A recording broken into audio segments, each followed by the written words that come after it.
বিশ্ব রাজনীতিতে যেন আর কোনো নির্দিষ্ট দিক নির্দেশনা নেই। একের পর এক সংকট, যেগুলো আলাদা নয় বরং একে অপরের সঙ্গে জড়িয়ে তৈরি করছে এক নতুন বাস্তবতা। বিশ্লেষকরা বলছেন এটি আর শুধু বিশৃঙ্খলা নয়, বরং এমন এক সময় যেখানে নিয়মকানুনের অস্তিত্বই প্রশ্নের মুখে। এই নতুন বাস্তবতাকে বলা হচ্ছে আনঅর্ডার।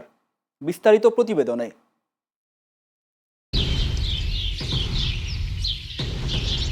ইরানে যুক্তরাষ্ট্র ও ইসরায়েলের হামলা শুধু একটি সামরিক ঘটনা নয়, এটি বৈশ্বিক ব্যবস্থার গভীর সংকটের প্রতীক। এই সংঘাত কেবল মধ্যপ্রাচ্য বা ইউরোপ নয়, বরং বিশ্বজুড়ে সামনে এনেছে জ্বালানি সংকট, অর্থনৈতিক অস্থিরতা, নিরাপত্তার ঝুঁকি এবং আন্তর্জাতিক জোটে ফাটল। ইরানে যুক্তরাষ্ট্র ও ইসরায়েলের হামলায় যুক্তরাজ্য জড়িত না। আমরা যুদ্ধে না জড়ানোর সিদ্ধান্তই নিয়েছি।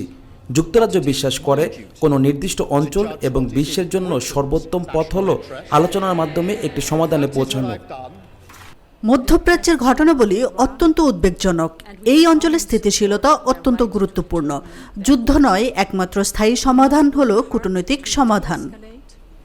বিশ্লেষকরা বলছেন এটিকে শুধু বিশৃঙ্খলা বলা যথেষ্ট নয়, কারণ বিশৃঙ্খলা মানে নিয়ম ভাঙা, কিন্তু বর্তমান পরিস্থিতিতে নিয়মের অস্তিত্বই হারিয়ে যাচ্ছে।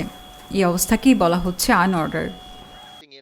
আমরা এখন যথাযথ মাত্রার ঝুঁকি মূল্যায়ন করছি, যেখানে হরমুজ প্রণালী কার্যত বন্ধ বা প্রায় বন্ধ। তাছাড়া সরবরাহ বিঘ্ন দীর্ঘ সময় চললে তেলের দাম থেকে মুদ্রাস্ফীতির চাপ আরও বাড়বে, যা বিশ্বব্যাপী অস্থিরতা আরও বাড়িয়ে তুলবে। এছাড়া মধ্যপ্রাচ্য উত্তেজনার সাথে শুধু জ্বালানি নয়, আরও অনেক কিছুই জড়িত। ইরান যুদ্ধই তার প্রতিফলন।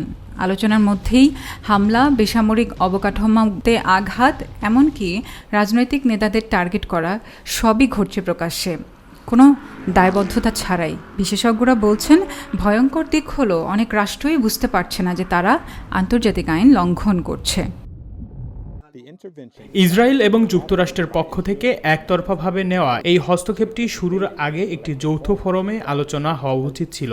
কিন্তু পরিস্থিতি এখন যাই হোক, আন্তর্জাতিক আইনে স্বীকৃত সম্মিলিত আত্মরক্ষার নীতি এবং তার অংশীদারের সঙ্গে বাধ্যতামূলক চুক্তি অনুযায়ী ফ্রান্স সবকিছুর জন্যই প্রস্তুত রয়েছে। অর্থনীতি, জ্বালানি ও ভূ রাজনীতি সবকিছু মিলেই তৈরি করতে হবে কল্যাণকর নতুন এক বাস্তবতা। Asiya Sumi, channel S news desk.